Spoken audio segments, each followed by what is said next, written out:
Lunch break with Greg. Hey, yeah, I got it fucking lit this time, huh? So look, I was thinking about a funny story the other day. Maybe you guys would enjoy this, maybe not. Hopefully, it doesn't take too long. Anyway, in 2004, sorry, I'm blowing ashes all over the place. In 2014, I met a girl.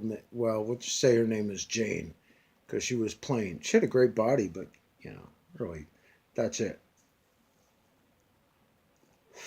Like, when else is it worth being with a girl? I mean, what? She's got a great personality. So we met. She wanted to come home with me the first night.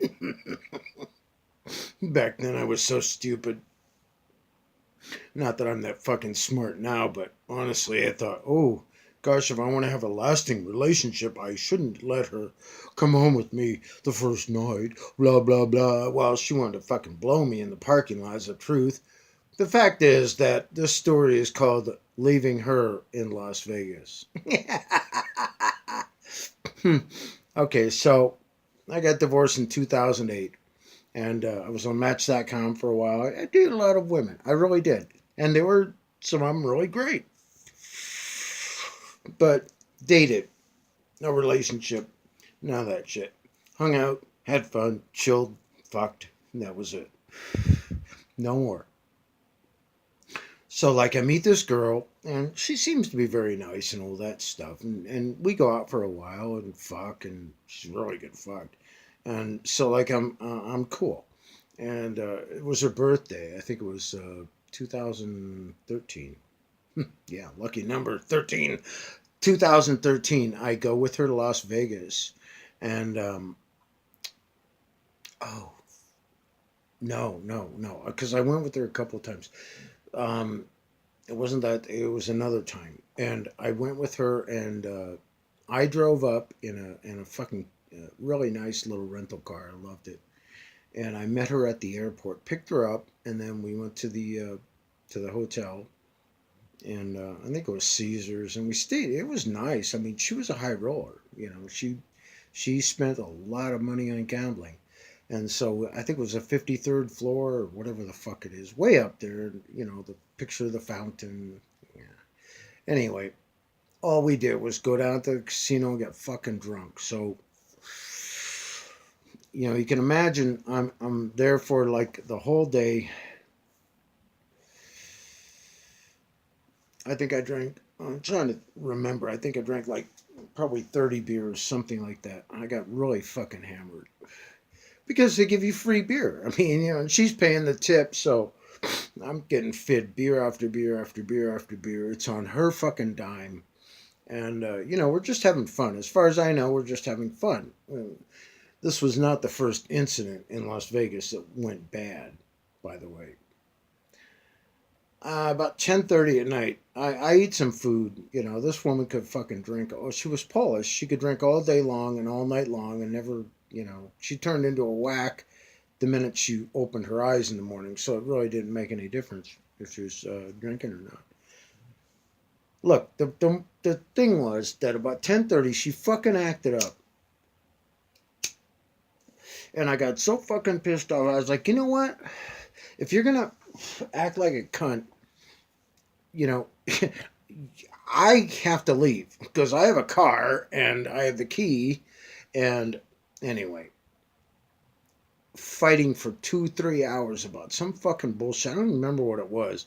I think the waitress was like Natia or something. I says, "Oh, you remind me of my friend's daughter," because she was really fucking cute, but she was untouchable. You don't fuck with that. That's too young. Even Natasha, wherever the fuck she was from, like Ukraine. Um, so she got pissed off, fucking argued. She was all drunk and shit.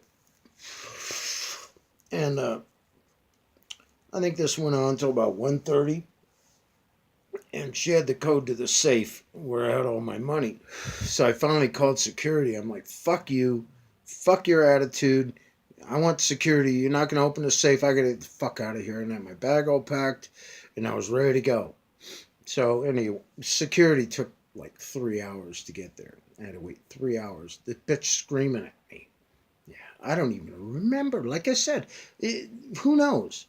The point is that she was fucking whack. Like all women, she was fucking whack. And so what ended up happening was, I had this fucking tremendous hangover, and I finally got my suitcase, my money, got the fuck out of Caesars, and went down, got my car, threw all my shit in the back, and I'm hungover as fuck.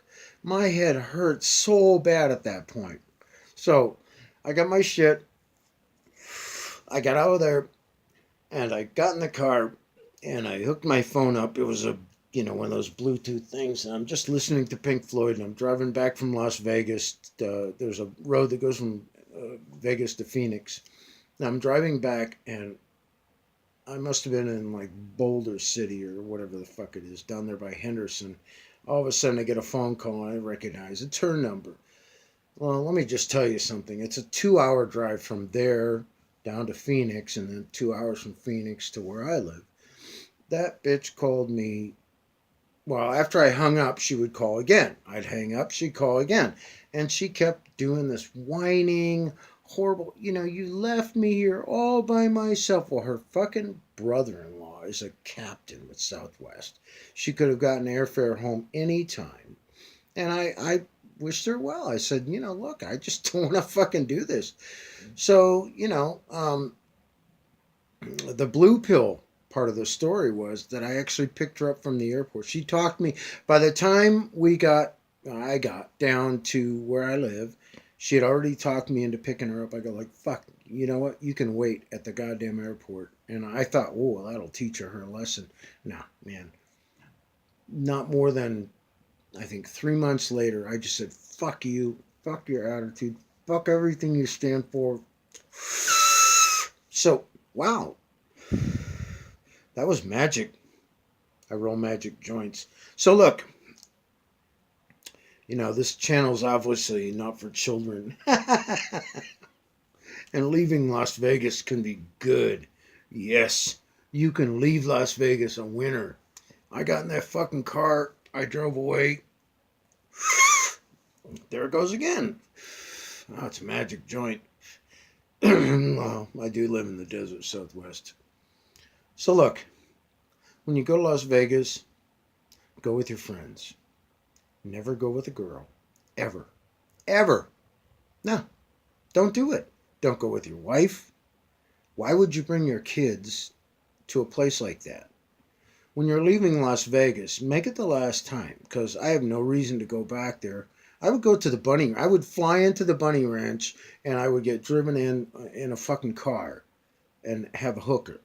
But if I got an extra $1,500, $2,000 to spare, what the fuck am I gonna do that for? I got porn. So, Plain Jane, if you're out there, the funniest thing was she hated it when I smoked weed. But I can understand why women don't like that, because it distracts from them. They don't like that because they think, well, he's not paying attention to me. He's paying attention to his joint. Well, that's true. But I've also had girlfriends that were very good weed smoking bitches. But, they're all bitches. And I hate to say it like that because it just comes off so disingenuous. But I'm 58 years old, turd flinging monkey. Yeah, this is Greg Silverado. I'm 58 years old. I've had a hard fucking life. I mean, I've had a great life, to be honest. I've had many careers. I've had some great things happen. I left some bitch in Las Vegas by herself, which really isn't that big a deal. Leaving a woman in Las Vegas, like, what? No problem. She had no problem. I knew that she wouldn't have any problem. All the way back from the fucking Las Vegas, I'm listening to this bullshit on the Bluetooth phone in the car, thinking, fuck this shit. I don't need this. You can leave any bitch, anywhere, anytime.